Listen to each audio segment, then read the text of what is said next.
Welcome back to Girl Talks Geek. Today we're doing something super new. We've got food, we've got husbands. Today we are doing a mukbang movie review for Aquaman. So we're gonna eat, we're gonna talk about Aquaman. We saw it last night and it's gonna be awesome. Are you excited? I am excited and extremely hungry. Okay, so we're gonna dive in. We kind of know what we got, we kind of didn't. So it's gonna be a surprise, but we're gonna start eating and we're gonna talk about Aquaman because we saw it early. We've got some thoughts, so let's do this. Let's get to it. Have a little Pepsi first.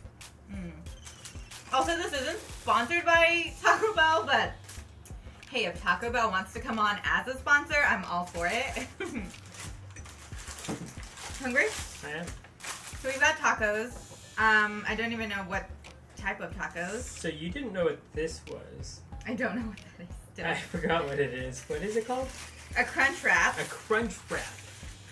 Nikki's never had a crunch wrap before. So, I've also never really had these Dorito tacos, so. Oh yeah, those are good. Those are delicious. So let's get these first bites ready. You gotta sauce each bite.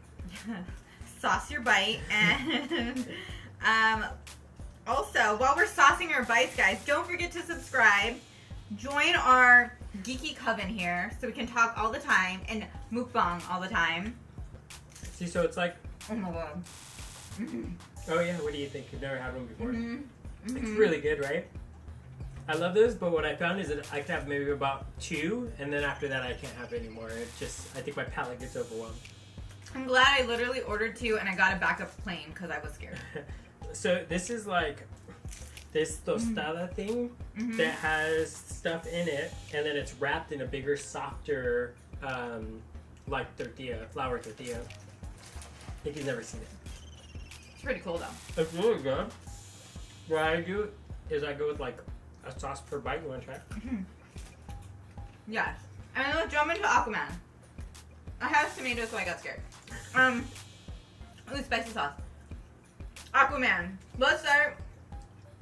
We saw it. Let's give you some like overall thoughts, and then we can like get into the nitty gritty of Aquaman. Do you want to kick us off? What are your like overall feelings towards Aquaman? Well, I didn't have very high expectations. I got to be honest, just based on the track record that we've seen. I thought that this would be another thing around that quality.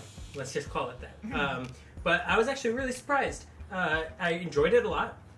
I thought that it's probably one of the top maybe 5 DC offerings when it comes to current day modern DC universe. Let's clarify that, because if we're talking like other Batmans and all that, I would have a very different opinion.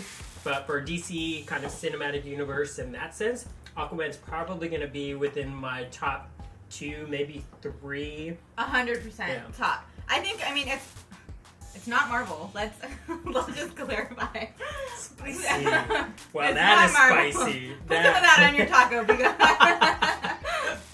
It's not Marvel, but I knew going in that it was DC, and I was excited. It's Aquaman. It's Jason Momoa. So I was just like super pumped. You guys saw my last video about Aquaman. I was just so excited to see it. I didn't even care if it sucked. I was there for it. I wanted to be at the early screening of it. And I didn't leave unsatisfied. And at the end of the day, like who can complain if you're not unsatisfied? I was like happy with what I got. I need a napkin so bad. I got you. Oh, look. A giant ball. Oh my god. So, overall, I think you'll be happy to go see it. It's entertaining. It's Jason Momoa. Like, that's Khal Drogo. Like, I'm here for it. It could have been better. I think most movies this day and age could be better. It's true. It was entertaining. It was fun. I need like major call-outs, like good or bad, that you're just like, oh my god, I gotta tell you.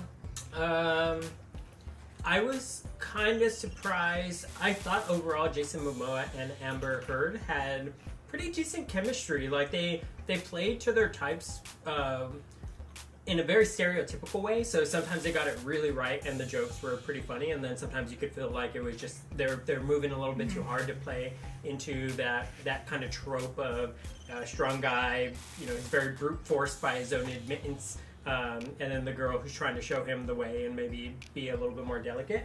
Amber Heard in this movie was like ridiculously beautiful. I think like I wanted to transplant her face onto my face after seeing this film. I was like, who do I call in Beverly Hills that can give me that face? I wanted to transplant Jason Momoa's pecs onto my pecs. Yeah. His abs onto my abs. They were just like a hot couple. I mean, they're not a real couple, but hot fictional couple. It was happening. I have to say, one thing that I felt right after coming out of the theater was like, why didn't Aquaman just like talk more? His line felt so limited, and when he did talk, it wasn't substantial. And it was kind of a bummer. Like, I don't know, I wanted him to say more. He felt a little bit like giant buff guy, but no really talk. You know, that may be true, but I didn't necessarily think that his character was underdeveloped. Like, I'm not going to say that the thing that I walked away with was like, oh, his emotional range in that movie was amazing, but I also didn't walk away thinking, wow, he was pretty one note or anything. So I would say that while that is true, I don't necessarily think that it affected. Yeah, I think he was relatable. Like, I believed him, and it was authentically him. He was Jason Momoa being Jason Momoa, but that also seems like he's really Aquaman. Like, I would believe that he's Aquaman. Yeah. So he hit it. He just didn't. I want him to talk some more. Give me some words. It was a lot more physicality from Jason, particularly. Which I understand. I mean, they were constantly swimming or fighting. I mean, the fight scenes are pretty... I feel like they really killed it. I think it's been a while since a movie had a fight scene that seemed like they knew what they were doing, or that they were skilled in killing it. I just want to say that Nicole Kidman kicks a major butt. She has this really amazing fight scene at the opening, and I thought that, I don't know, I was really impressed by that as well. Mm-hmm. And is it James Wan? Mm-hmm. James Wan, who I believe that's kind of like in his repertoire to be able to do fight scenes of that nature. It was really nice to see him bring that over. I would say as a whole there's some pretty cool moments and pretty cool fight stuff that was going on. Yeah, I think they definitely killed it when it came to fighting and chase scenes. I think they had that down. Mm-hmm. Like, maybe they should team up with Michael Bay and just do an exploding fight movie, because one of the things they're so good at fighting. So like, you just add in some fire, and like, I would go pay to see that. I like me some just like senseless explosions and fighting. What else? Any other big standouts? I will say I was a little bit confused by... We haven't said this yet, but this is full of spoilers because we like to spoil things. So if you want to get spoiled, stay here as we continue. But I was going to say, I was a little bit confused about how aging works, because Queen Atlanta, Nicole Kidman, throughout the film you'll see, I feel like she doesn't age, but then her sons both do, and everyone else is. So, is she special? Is this something we haven't touched on? Was that her aging, that they like so airbrushed it that she just looked flawless still, or what was happening? I don't know, but I also want to say that Nicole Kidman, she'd be looking good in this movie. She looks really good, but that's what I'm saying. Was she so like digitally enhanced that we couldn't even see her older self be older? Like, was there really like just one version of her in this whole movie? Was it a creative choice versus a like was it a story point, like as an aging thing, an Atlantean thing? But then her son aged because they're grown up. We see Aquaman's younger brother. Okay. And it's weird. I feel like they all end up at the same age. Somehow Queen Atlanta becomes the same age as her son at the end of the movie. And everyone's just the same age. But his dad seemed like he got pretty older. But his dad's human. Yeah. Yeah. So maybe it's like the Twilight thing. Like, you know, the little girl, she gets old really fast, but then she stays, or she becomes an adult really fast, and then she stays that age. Or maybe Queen Atlanta just ages gracefully. She's had work done. Not buying it, Not buying it. Mm-hmm. She's been to the like octopus surgical. Something's not adding, is what you were saying. 100%. So I like to do this thing where you get your regular taco and you put nacho cheese into your taco. That sounds amazing. Did you take my nacho cheese? It's the best part of that. You stole my I did. Taco Bell is so good. Taco Bell, anytime you need people to talk about Taco Bell, Contact Girl Talks Geek. We'll make it happen. Okay, so what else about this film are we feeling and not feeling? I would say that while I did enjoy the movie overall, the storyline in and of itself, it really wasn't anything new. It was pretty, felt like a pretty typical hero's journey kind of thing. I wouldn't say there was like a major flaw point of it, but it felt pretty safe in that sense. I think one of the things that was, there's two elements of the story that kind of confused me a little bit. One of them was the way that what's King's name? Orm's death? King Orm. His dad? No, King Orm. The way that his war progresses, or the way that his goal to victory progresses to try to get for the 7 kingdoms of the sea in order to accomplish his goals. That played out a little bit clunky to me. It took a very long time for him to get the first one, and I think that one made sense. And then 3 and 4 just kind of happened and were instantly in front of you without a lot of explanation. So it was kind of like, hey, he's accomplishing his goal, and then all of a sudden he's like killing someone, and then like the next time you actually see a scene with him out of nowhere, he's like at war with these like humanoid crustacean. How do you say this word? Crustacean kind of thing. With all that nacho cheese in your mouth. It is. So I thought that was a little bit clunky.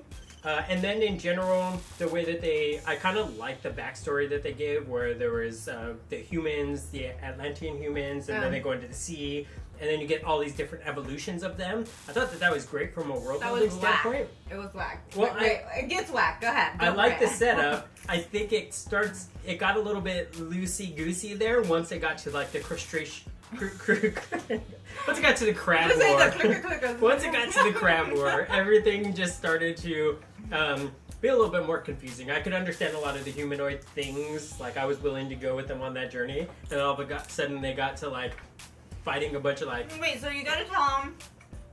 Crunch, what we're talking about. Because, basically, the story is... The Atlanteans used to live above sea. They were, like, regular people.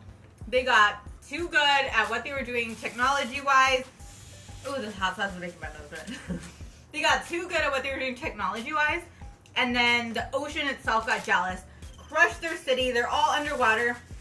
And then over like tons of time, like centuries, all the Atlanteans evolved into 7 races that became the 7 kingdoms. And these aren't just like 7 kingdoms of people. This is 7 groups and races of really different living beings. It was like the way that they present it was that some of the humans like adapted and became more like mermaidy things. Half human. Yeah, and they considered that like a better version of the evolution. And then that they said that some of fell essentially to the darker side, and they became things that were a lot more like savages, just like wild animals. A lot more creaturey, a lot less human. But for the most part, everyone that you engaged with was humanoid in some sense. And then you get to this kind of end battle that, in my opinion, comes a little bit out of nowhere. And then you're fighting like these. I thought we were watching Godzilla at the end. Like, you're following the story, and then this giant monster comes out, but you're not really sure. Like, the screen is so zoomed in on the lava, and I'm like, Godzilla! I'm like, what movie am I watching? It wasn't until like 10 minutes later you see Aquaman on this like giant monster, and I'm like, oh, he's in control of this giant monster. Okay, but what's happening? And I feel like even going back to King Orm, I didn't know why he's so mad. Like, I get that his mom was executed, but he has a stick up his butt for God knows what reason. Like, he's just mad, right? I mean, the only thing I will give him, I'll say, there's a hot second where I was like, yeah, destroy the surface world. Because they go into, like, all of the pollution and damage that we've done. And, I mean, I kind of agree. Like, we've been absolute jerks to the ocean. It's terrible.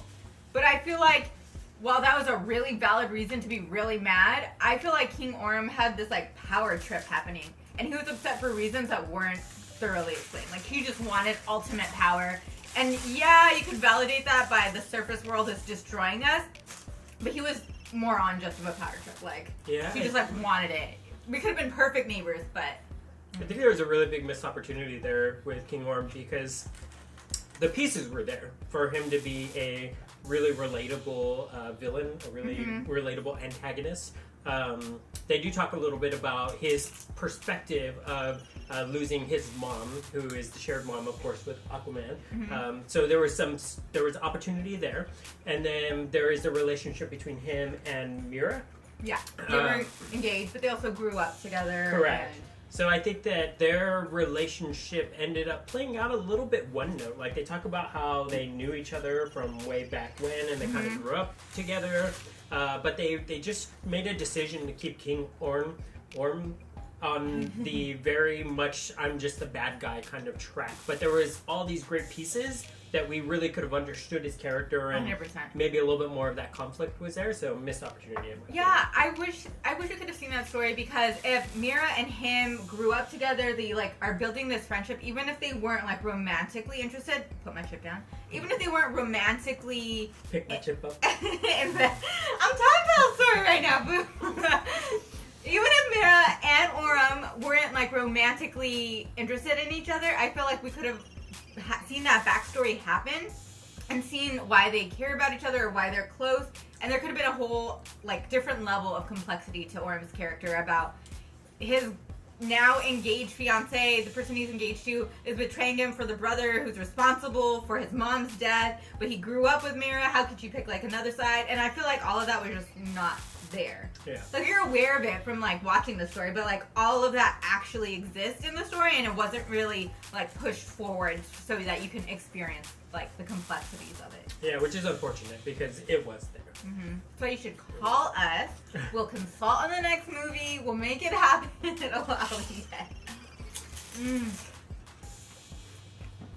These are my favorite. Did you go to dessert already? I veered off, similar to the way that the story veered off into crapline. Of course. Into crapline, I veered off into dessert. Crustaceans? Yeah. Can you do it, crustaceans? Well, I give up. Okay.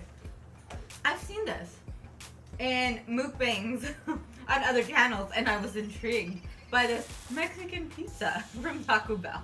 I think of Taco Bell as not Mexican. It's really funny, but I'm gonna reveal it. Are you ready? I think of Taco Bell as a Mexican pizza.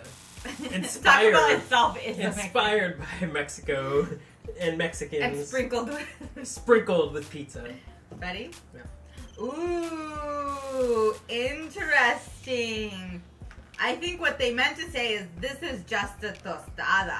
But what they said is this is a Mexican pizza. It's a two-sided tostada.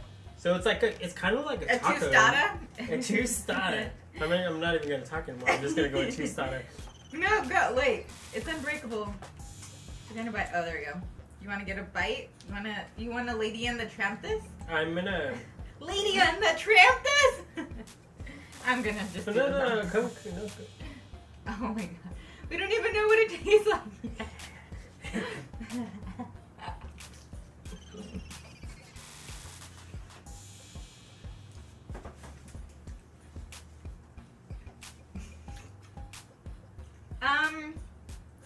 I like it. I don't think it knows what it is yet, but I like it. Alright, Taco Bell. I'm into it. You can eat that? You already saw it. Do you want it? No. I don't know, Taco Bell. I don't know how I feel about this. It's interesting. I mean, literally pulls all of our attention from them. Oh, it has like an enchilada sauce, beans. It's good. I think if it was crunchy, I would maybe feel better about it. It is crunchy. Debatable. Okay, got a little soggy on the way. I think it was meant to be crunchy. Because then you end up eating like, I don't know. Okay, let's talk about what we want to see happen. Do we want a sequel? I mean, we're probably going to get one. I don't think you don't make a sequel when you have the name Aquaman owned by your company or your studio. Like, you just run that into the ground. You gotta like sell. So, I'm pretty sure there's going to be an Aquaman 2. That's my prediction. But what would we hope to see in Aquaman 2? Like, what's really left? Is the ocean gonna dry out? Is global warming gonna cover the planet and now everything's ocean? Like, what's left? What do you really feel like? So, I actually did not, when I saw the trailer to this and not knowing a lot about Aquaman and its background and what have you. Yeah. Comic people, please weigh in the comments and let us know if the story has been told via comic. Yeah. What I thought I would not like was, what was it, Black Manta? When I saw him in the trailer, I was like, I couldn't understand. Like, he reminded me of whatever that character's name is on Power Rangers, like that little robot guy. I forgot his name, but it reminded me of that guy, and I was just like, oh, I don't get it. I don't understand. Oh my god, this is so weird. What is this? It's a Frito burrito. Oh my god. I'm so confused. And this is coming from the girl who likes putting like Fritos or chips inside of her like hamburgers and all that kind of stuff. I'm just gonna need a minute there. Okay. I actually ended up really liking him. I was like, you like Manta? I like Manta. Manta's the villain. He's like an almost villain. He's a one-dimensional villain. Was my struggle with him. Like, I would agree about his character. That character's super one-dimensional and not the most impressive. What I liked about him is, I guess, just his transition into becoming Black Manta. I didn't necessarily think that this would work very well in the movie in and of itself. But by the time we got to like the big scene where they have the big fight in Italy, I was sold. I was like, wow, this guy's he's a cool looking bad guy that does cool things. Even if his character development was, I don't know if it was his character development. I wasn't into him. I'm so surprised that you liked him. Like, I liked. He seems so expected. I liked his aesthetic. Okay, that's a different. I also liked the fact that they at least went out of their way to be able to create a lot of backstory for him, which kind of surprised me since he wasn't the main bad guy, but it makes me assume that they're going to be investing a lot more into him. And of course, they do kind of leave these cliffhangers. It gives the impression that he will be back. So I wonder if there's a much bigger long-term plan for him. Mm-hmm. Well, mid-credits, there was a scene. They save him onto a ship. I think that's alluding to Aquaman 2. I really don't give a damn about Black Manta. Here's the thing. I love me like a complex bad character. I love me like, I'm trying to think, or even just like a genius like villain, like a Moriarty, or what else? Oh, and is it Jack Ryan, the series? That character, the terrorist character, I was so blown away by the depth of like, you kind of understand what's happening in terms of how they got to where they are. Like, obviously don't agree with their actions and what they're doing, but you're starting to see the picture painted from the other side. And I love a villain that you can almost, I don't know, you almost relate to, or you don't necessarily side with them, but you're like, I get it. Like, I understand. Like, it's not just you're bad. Like, people aren't just good and bad. There's like these levels and these colors, and Black Manta was just... So I wonder if you were to go back and like re-explore, maybe the conclusion we've come to is that we have two bad guys that were both felt like underdeveloped. There could have been. I was saying King Orm and Black Manta. That is correct. Okay, that is correct. And ultimately, you know that only one of those bad guys, King Orm, was going to be the main one. So no matter what happened with Black Manta, it was never going to be the thing that really changed the scope of the movie in like a big dramatic way. Because it's not like he was going to go and like defeat or beat the big battle for Aquaman at the end. So then do you take one out? Because ultimately, while I did think the Black Manta scene was amazing, I was like, it's an amazing scene that will ultimately be inconsequential in terms of the overall development. Because really what they do is they go there, they find out what they need to learn, they have this big battle with Black Manta, but the battle's kind of all for naught. They already had the information. Didn't really change their course for where they needed to go next. So if that's true, then do you remove one of those bad guys and try to like spend more time developing out just one? I don't know. Okay, if I had my way, Aquaman 2, like, I think I would want to see him, I want to see him get pushed. I want to see him become a hero. I feel like we like kind of saw him become a hero. He got a trident. That's a 5 dent because that's 5 sticky things. But I just want to see it. I just want to see it get like intense and grr and like really push him. That's what my hope is for Aquaman 2. What is yours? And would you recommend this to a friend? A friend that you like, not like a friend of me. I really want to see the continued like levity in that space and world merged into whatever the DC universe is going to be, because I feel like they're starting to, that felt like a tone that felt a little bit more right. I would also say that felt like a tone that was a little bit more Marvel, so I wonder if it just feels right to me, because I'm like, oh yeah, this is Marvel, and like maybe that's just the bar. Marvel does the magical thing of going to dark places and keeping that. Yeah, I would agree. So I guess maybe a combo of what we're both hoping for would be the ideal Aquaman 2. Yeah, overall my recommendation, I would say go see it. I would check it out. I was a non-believer. Praise the Lord! Even from seeing the trailers and what have you, I was just trying to figure out how is this going to work with the colors and all that type of stuff. But I think that the story elements that they gave to it really brought that together. Like even why they see the colors the way that they did, it was all rooted in a sense of logic, which is always a big one for me, because I'm very much, does the pieces that you're giving us add up, or do they start to fall apart? And I think they did a good job keeping most of those together. Would recommend it. I would say, are we rating out of 100? Yeah, give your rating out of 100. I would probably give it like a 73. It's definitely enjoyable. One of the better, what I feel, DC Universe movies that have come out. I think it will, to some degree, go by the wayside in terms of it's not the superhero movie that I'm going to go to bed remembering. Yeah. But I did have a good time while I was. Yeah. Same pretty much. I would recommend you go see it. It's fun. It's Aquaman. There's a lot of cool scenes. I think visually it was very impressive and stunning. They solved for the underwater issue really well. You weren't like, oh god, they're underwater. They have bubbles coming out of their mouth. Like, they solved for it well. I appreciated that. That had to be a big creative challenge. So I recommend definitely going seeing it. You may forget about it the day after, but I think the DC is headed in the right direction. So I am also going to give it just a solid 70. I think it was good. It is forgettable. I hate to say that because I love Jason Momoa so much, but 70, worth going to see over holiday break or whenever. Yeah, I think that does it. I don't even know if I could stuff more food in my face. So full. That's it, guys. Thank you so much for mukbanging with us. This was fun. I would love to do it again. Let me know if you would want to come in to our house and eat with us again as we chat about another movie. Let me know that in the comments. And until next time, be sure to subscribe. Bye!